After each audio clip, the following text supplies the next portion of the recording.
rusty card shop on the edge of town. Boys and girls come gather, slinging spells around, stealing mana from the earth. Summoning creatures tall with a deck of cardboard secrets, ready for the brawl. We've got forests and swamps. Hey everybody, welcome to Turn2Gaming again. I'm your host, Matt Bartram, and I'm with my friend over here, AJ Burning. How are you doing today? Doing well, Matt. Doing well. Well, the news came in, and Final Fantasy is not that good of a set after all. They said that it's just good for commons. Yep. Nah, I mean, it looks like a very big set overall. It has a lot of really unique features. Like I said, they brought back a lot of interesting things, but today we're just going to be talking about the commons and some uniqueness of some commons and kind of just going over what we think could be potential hits in the future. So I'm excited to talk about it. Yeah. Is there? I'll let you start us out on this episode. What is kind of what's kind of tickling your fancy right now? Well,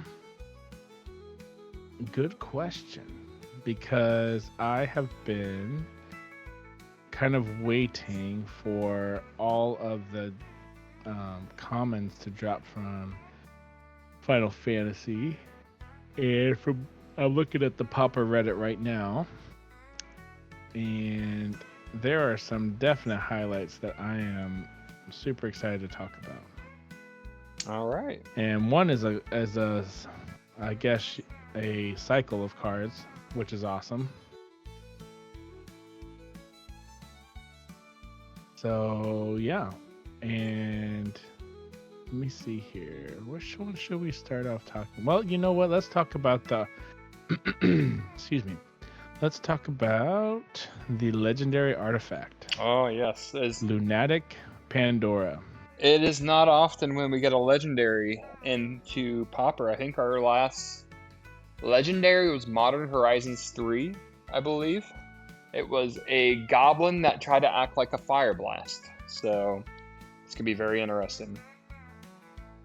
You know, I'm kind of bummed that I missed all the Modern Horizons 3 hype for Popper, because it was just a rough time for me to keep up with the game. And then when I'm back into Popper, I just don't have any of those cards, so it's been hard to like catch up on that. So that's why I'm really excited about Final Fantasy, because I think there's several cards in here that are gonna at least be slotted into some decks. Oh yeah. Well, let's start out with your first one that you want to talk about. Can you what's this legendary artifact? What is it called and what does it do? How much it costs? So it's called Lunatic Pandora. It's for 1 generic mana. The abilities are pay 2, tap it, surveil 1, and pay 6. Tap it, sacrifice it, destroy target non-land permanent. Busted. So busted or not busted? I think it is actually more fair. It's probably leaning on it's not that it's unplayable, but it's gonna see like a 1 or 2 of in like artifact control lists. Because basically, what's the downside? You just play this and you get card selection. Heck, you could even play this in what's that called, like dredge lists. But yeah, then again, some of those things are or madness decks, you know. But some of that stuff's so streamlined. I've been reading a lot about some of those decks, and you know, you really want to be discarding cards, and you know, there's a lot more you could do. But there's a couple decks that have been popping up. I don't have the archetype in front of me, but they were using Golem Foundry with Mirror Retriever, and I'm thinking, you know what? For some mirror matches, I could see this in some sideboards, or even as a one of, that you could just plop this down. You know, you do your whole turn, you're setting up your combo, and you're like, boom. Lunatic Pandora, and then that next turn, you just threaten to, you could just blow up anything. Yeah, so, it is legendary. Yeah, I think is a good call. Yeah, I think they made the right move on the legendary. I think if it wasn't legendary, I could see it potentially getting banned because it could have some sort of effect like the Snowlands, what they did with the Astrolabe. So that's kind of some of the vibe I'm kind of getting off of it a little bit. But I'm glad that we're not having that. I agree. So yeah, that would probably be one of the first ones that really caught my attention. There was another one before we talked about the cycle that I thought was really cool. Is it equipment? No. Well, is it like that one? Is it kind of like has that like job select mechanic to it? Yes. What was that one? I got it right here for you. It's called Black Mage Rod. It's 1 black and a colorless. It's an artifact equipment. It has job select, which is similar to the Mirrodin, but you get a 1/1 creature that equips to it. It says equipped creature gets +1/+0 whenever you cast a non-creature spell. That this creature deals 1 damage to each opponent and is a wizard in additional to its types. So it's kind of really good for that little burn effect if you need, kind of the typical ideal, the hey, I cast a spell and you get 1 damage. Yes. Now, dumb question. Could this be actually a solid card for the deck that you like to play with the like the mirror, what's it called? When you get the big creature out. Has a Grumai, Angler, and a couple other guys. Oh yeah. Would you like? Could it be? Yeah. Would you slide this card in there? Like maybe not like a 4-rev, but maybe like a 1 or 2. I could see it. Because you do cast a lot of spells in it. Yeah. Yeah. I know. I'm not saying it's a great card for that. I mean, I'm going to assume this is probably going to go to something like the Madness Burn or like Black Red Burn or something of that nature. But I was thinking like, that could be a solid card for the mirror player. Yeah. Oh, for sure. Yeah. Can I mention I want to mention a card too that probably I actually want to mention a couple cards before we talk about this cycle. The first one I really want to talk about is the Instant Ramen. I was just about to say that. Yeah, Instant Ramen. Yeah, say Instant Ramen. I think that's going to be a classic hit for many decks, especially for those like me. It's kind of, in my opinion, it's a better Limpus. Like I said, it's a flash. When it enters, you draw a card, so you don't get that scrying effect, but you at least draw a card. And I think Limpus also shuffles in your deck, but you just kind of, in the sense, just sacrifice it and gain a 3 life. So, some ways it's worse, some ways it's better. I think it's the flash that helps it. You know what I mean? I agree. And I actually think there could be a little bit of oversaturation of artifact choices. Like for them to bring back Prophetic Prism, and then now we have Instant Ramen, Lembas. We have a lot of and of course the all-star Ichor Wellspring. You have a lot of artifacts doing, kind of wanting the limelight. And I think Instant Ramen fits a very specific type of artifact deck. So it's not just going to show up in like all the lists right away. But it kind of it perpetuates your game plan. Like it's a 2-mana draw and then sacrifice gain 3. So it kind of hedges against, it kind of gives you a little bit of momentum. It's not a dead card. Right. But where Lembas is like really strong, same with Ichor Wellspring.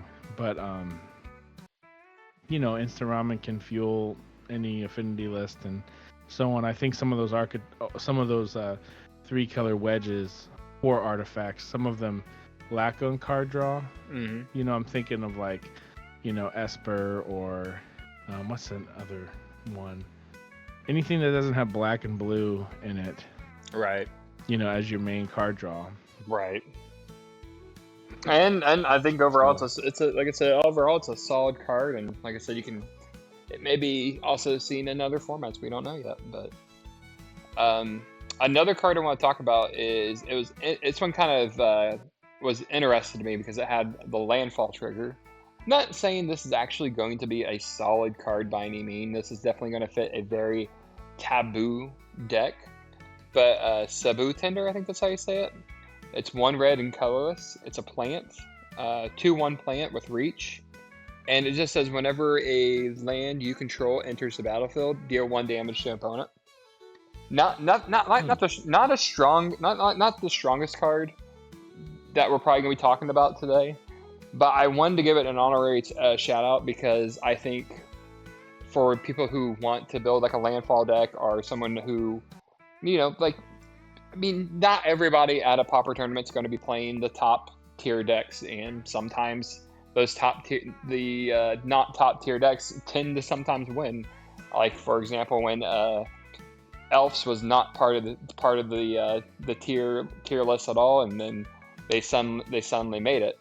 I think the Sabu Tenor can actually really fit well with the landfall deck, and maybe get rid of a creature that just gives it +1/+1 till the end of turn, and this can just focus on the damage, because the landfall deck is like what it's supposed to do is find a bunch of land, and I think it has a solid chance. You know, I think it has a lot of potential here. So just for a little extra side damage, nothing too crazy, and no way am I saying that landfall is going to be top tier deck, but I feel like this is a solid include for those decks. Oh, for sure. Excuse me. Hold on 1 second. I am trying to find. I guess while you're searching something up, this is kind of more of a thing. But have you noticed how much blue hexproof was in this? Blue hexproof? Like blue hexproof spells. I actually have not. Yeah, there's a lot. I'm not saying that this is going to change anything, but I thought it was interesting because if I'm correct, you don't really think blue goes with hexproof, at least in my opinion, for spells.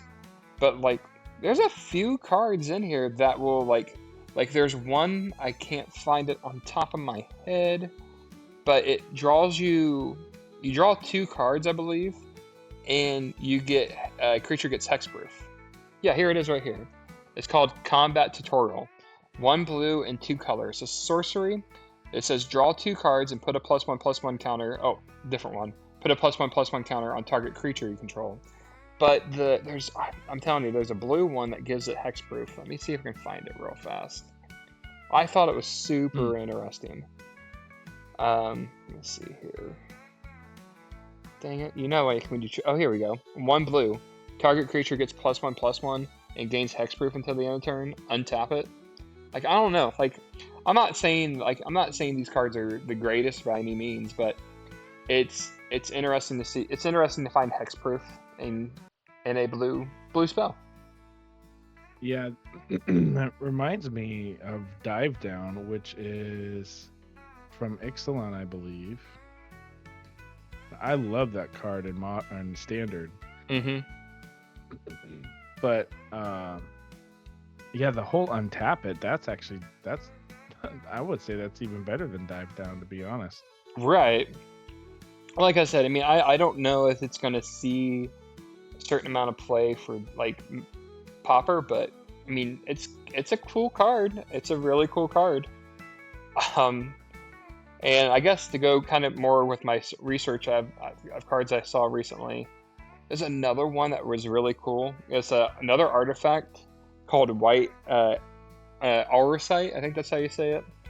And it's 2 white and a colorless. And it says when this artifact enters, exile target non-land permanent an opponent controls until this leaves the battlefield. But you can tap that for 1 white mana. So it's artifact that comes out, steals something of yours, puts it not playable, and then on top of that, you can actually tap it for mana if you need to. Yeah, that's cool. Yeah, like I said, the cards I'm speaking of right now, good chance they might not see play. I could be very wrong, but I think they're interesting. I think, like I said, I mean, it's super interesting. Like, Aerith's rescue mission, it's 1 white and 3 colorless. You have 2 options you can choose from. Create 3 1/1 colorless hero tokens, or you can tap up to 3 target creatures and put a stun counter on them. Man. I've always liked that stun counter mechanic. It's interesting because I mean, like it's better than tapping someone's creatures, because like you said, because like when you see a sorcery tap someone's creature, kind of a feel bad because you know it's going to untap, but because most of the time you're going to try to just swing in with it. But a stun counter at least keeps them tapped for another turn. So I don't know, super interesting. Yeah. Oh, look at that! I forgot. Suplex is like a better abrade. Yep, we totally forgot that one. Suplex. Yeah, suplex is literally a better abrade. Is abrade also sorcery though? That's my question. Oh, you know what? I don't think so. I think abrade's instant. Let me take a look here. If you want to go over what suplex does, I know it's pretty similar. Yeah, choose one. It deals 3 damage to target creature. If that creature would die this turn, exile it instead. And then the other option is exile target artifact. Yeah. So yeah, abrade is instant, but like I said, it says destroy instead of exile. So I guess, I mean, in some ways it's better, in some ways it's worse. You know, it kind of depends on what the meta's like, I guess you can say. Yeah. Well, so let's talk about this cycle of summon enchantment sagas, because enchantment creature sagas, which I don't think they've done this yet. I can't remember if they did or not, but yes. Yeah. Now, this is interesting because let's just talk about summon Chocomog first. Let's just talk about the white one. Yeah, we'll look at it. So we have wait a second. Is this did we get a blue and a black one? Or just let me see here. I don't know if we had a maybe those aren't revealed yet. Well, I thought they revealed everything today. Today was the last set. Maybe my brain is... But I don't see it on here either, though. Yeah. Unless are you on Goldfish? Scryfall does not have... Well, no, I'm on Scryfall. It does not have a full... what do you call it? A full... a full preview yet. So let's just go over the 3 that they have, because if they should have a blue and a black one, which probably means if they still have a few cards to boil, then yeah. So summon Chocomog. As this saga enters, so it's 2 and a white. As this saga enters, and after your draw step, add a lore counter. Sacrifice after 4. Now this is very interesting. So basically, you have a 3/3 for 3, 1 Stampede. So when it enters,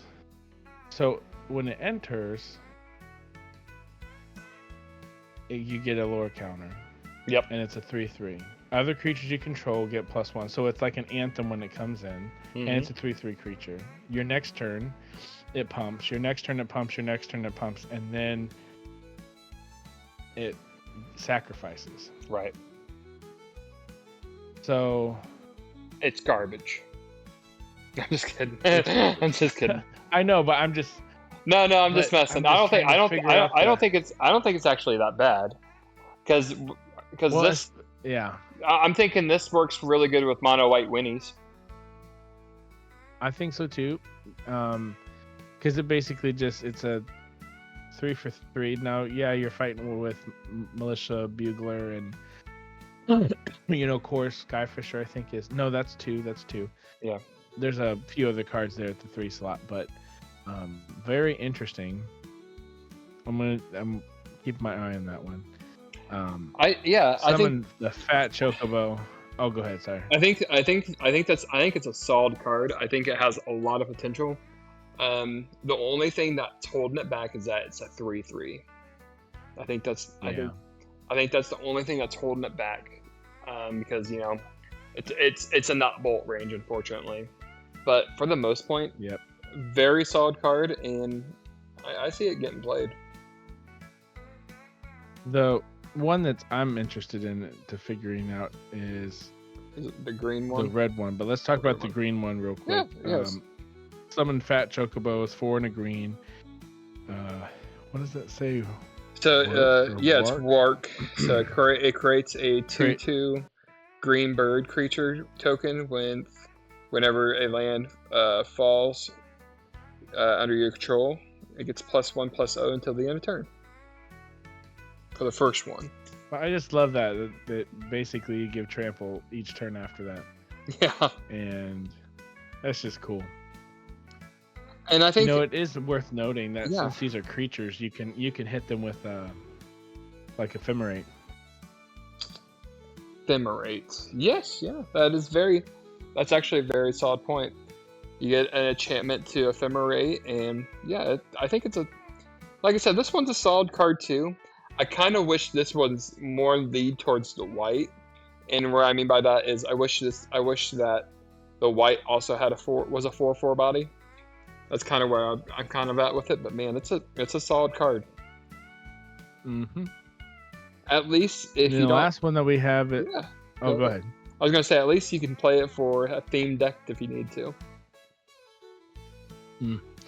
Yeah. So I think they're playing around with an idea here, which when I saw these cards, I'm like, wow, this is a common. There's just a lot going on. Yeah. And what better way to use a set like this to try something new? I don't know. It's just very cool. It's very cool. Mm-hmm. So, all right, last one here. Summon GF Ifrit. So, 2 and a red.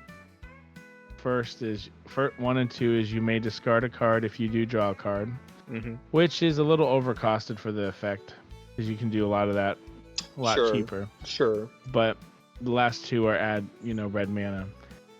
So unfortunately, I think because this is 3 mana in a red deck, it might not get play. But if you need a passive discard and draw a card, which these Madness decks want, you can maybe make an argument that it could see play. But to be fair, it's not. And it's only 3. It's only 2 toughness, so you're basically dying to everything. Probably not going to see much play. I say, like I said, probably not going to see much play, but it's a very unique thing that they're trying here. And it may not be... You may not see the full potential of it yet, but maybe in a Horizons deck or the future decks, like maybe, not this year, obviously, but maybe next year with the next Marvel set, we might get something crazy like this. Yes. Which will be cool to see what happens with that. Yeah, I'm with you on that. I think there was one other card I wanted to talk about before we wrap up here, because I do like that there's another land cycle, another dual land cycle. That always makes me happy when you get more options. Oh yeah, so I think we only got like two lands that are commons. Other than, I guess, are the towns still common? I guess they would be just lands, won't they? Yeah. Yeah, so you can't search them up, unfortunately. Yeah. But makes them a little weaker. Maybe the only other thing I was interested in is this Iron Giant, the 7-cost artifact creature demon, vigilance, reach, trample. So 7 for a 6/6. Yeah. Personally, it's right in line with another hit for Reanimator or Dredge, or even Tron, because it's 7/6/6 vigilance, reach, trample. It wins in combat against pretty much everything. And also, I saw something floating around on the interwebs is a new Living End deck. A new Living End deck for Pauper. Really? Which is very interesting because basically it's Violent Outburst into Exhume, which means you just always hit Exhume. But it's a little fragile because it's not like Living End, so to speak. Right. But I do appreciate that all it wants to do is get rid of big creatures, and this one kind of fits right into it. So I don't know. I'm kind of excited about that card. I think it will show up as another big closer here and there, which pretty cool. Yeah, I think the only other card is, did you see that they kind of had a different different version of Expedition Map? Yes, world map. Yep, I did see that. Kind of not saying it's the best by any means, but it was something I wanted to mention. That same cost as Expedition, but pay 1, you just search your library for basic land. Pay 3, search your library for any land. So I don't know. I mean, maybe you'll see an extra play if you're playing Tron. I mean, I don't hate it. I don't think it's a bad card. Yeah, it could act as it's not Expedition Map by any means, but it's I don't really see traditional Tron roaming around anyways, but it does act as more as whatever I'm trying to say. Like what a mono green Tron would want. Sorry. I did see this other card real quick. I would like to talk about. Absolutely. Is Dreams of Laguna. It's instant, 1 in a blue, surveil 1, then draw a card. Then it has flashback. 3 for 4 mana, 3 in a blue. Yes. So interestingly enough, I play a lot of blue decks. It's either blue, blue-red, blue-black. I really would love an Esper deck because I really like, what white has to offer for a lot of different stuff, but really no archetype for that right now in Pauper. So I really like blue. Like, that's probably my favorite color. What I noticed is when I'm playing games outside of like deep analysis and it could only be deep analysis. Some of these decks don't have much flashback, if any at all. So seeing a card for 2 mana with a flashback of 4, it reminds me of that mechanic from Kaldheim, which was like, oh my goodness, I'm so mad that I don't remember what the mechanic's called. But basically you tuck it away and then you can play it later for like a cheaper cost. So it technically costs 4 mana. What is that called? Okay, hold on. We're looking it up.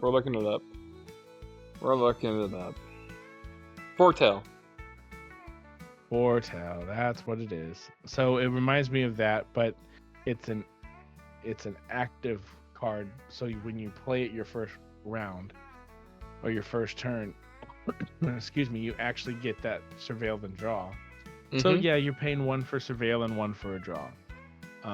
Recently I found a list that I'm actually playing in a Pauper tournament this weekend, and it uses the card, which is right in front of me here, called Disrupt. It's an older card from Invasion, and it's 1 mana, counter target instant or sorcery spell unless its controller pays 1. then you can draw a card. So way back in Magic's day, 1 mana was a draw card, basically, right? So I like the idea of paying 1 to surveil and 1 to draw, and then you can pay, I guess double the cost. It is what it is, but if you're playing a control mirror, you really want to be able to do things with your mana. Mm-hmm. So I appreciate that they're really trying. I see them throwing that to the bone. They threw the pauper control people, which is me. Yeah. So. Fun. Oh, why didn't we talk about this one? Yeah, come on. It's the creature eye horror, Araman, flying death touch. It's 3, 2 and a black. Then the ability is you pay 3, sacrifice another creature or artifact, draw a card. For some reason, I feel like that. No, not at all. Especially when you're trying to do stuff, and that's on the board. Now, if it was 2 mana, I think that'd be busted, but yeah, it's definitely some good showings here for sure. Yeah, like I said, I think this is overall a pretty decent set. We probably will get a lot more interesting things happening, so I guess we just have to wait. It's gonna be a waiting game right now and see what really hits and what doesn't, but I think it's gonna be a good time. I think it's gonna be a really, really good time. I'm excited. It's gonna be good. Now, if only the if only we can get a Towns deck, which I will save. I'll give a hint. They for our next topic, but they just released a commander. Another commander that I think could actually be has potential to be good in Pioneer Gates or any sort of like untapped deck, because it's this one card that I'm going to give a little hint to for everybody for next week's video. This guy, the main part of the deck says lands you control entered untapped. Interesting. And it's only 1 green and 1 blue. A legendary creature. So I'm gonna. That's why I'm gonna leave that as a hint for everybody. I'll go over and I'll talk the rest about it real quickly too. This is actually kind of funny. I don't know if you would use the town mechanic on it, but it says at the beginning of your combat on your turn, if you control 5 or more towns, create a 2/2 elemental creature token. That's all colors. And then for its final ability, pay 3 colorless, get all 5 colors. Other creatures you control get plus X until the end of turn, where X is the number of towns you control. But the thing about it is, I know this would be good for our towns deck, but can we just leave the towns to the side and leave it just as gates? I'll leave that for you guys to think about. That'll be for next week's discussion. Next week's discussion. But overall, I think that's it today. I don't know if there's anything that you want to end on AJ, but like I think we hit the best commons we can find. I think so too. I think we're in good shape. I appreciate the shorter episode, just kind of sweet and to the point. Yeah. And I should have a little brief. I'll try to do a quick rundown of my Pauper tournament from the weekend. Yeah. We'll next episode. Yeah, what we'll probably do it like a 2-part episode again. Like I said, at this moment, for everybody who's listening, I'm currently editing the last week's video, and I'm going to get that up for today, which will make it this week's video. And I guess this week's video is going to be next week's video. So there's a if that gives anybody a temporal disruption. Yeah. So needless to say, we got some good things coming, and I want to end on this note: is the month of June is the month of Steam sales going on Steam. So AJ and I might start having some actual gameplay, and that's something that him and I've been wanting to try out for a hot minute, especially since we don't want to use spell table, and not that we hate spell table, but this will be a little bit easier to play with. Oh, for sure. So yeah, I will leave it on that note, and everyone have a good rest of your day. Take it easy. All right. From the draft to sealed and standard to commander decks, we play for the honor, but we're all still wrecks. Legends in the making with our cardboard in our hand, in the realm of magic on this sacred gaming land. It's magic in the cards and that old beat-up box where we trade and collect them around the ticking clocks. In a world of dragons, elves, and enchanted lands so far, we find our battles and friendships with magic in the cards. Yeah, the magic in the cards. Magic in the cards. With magic in the cards. Magic in the cards.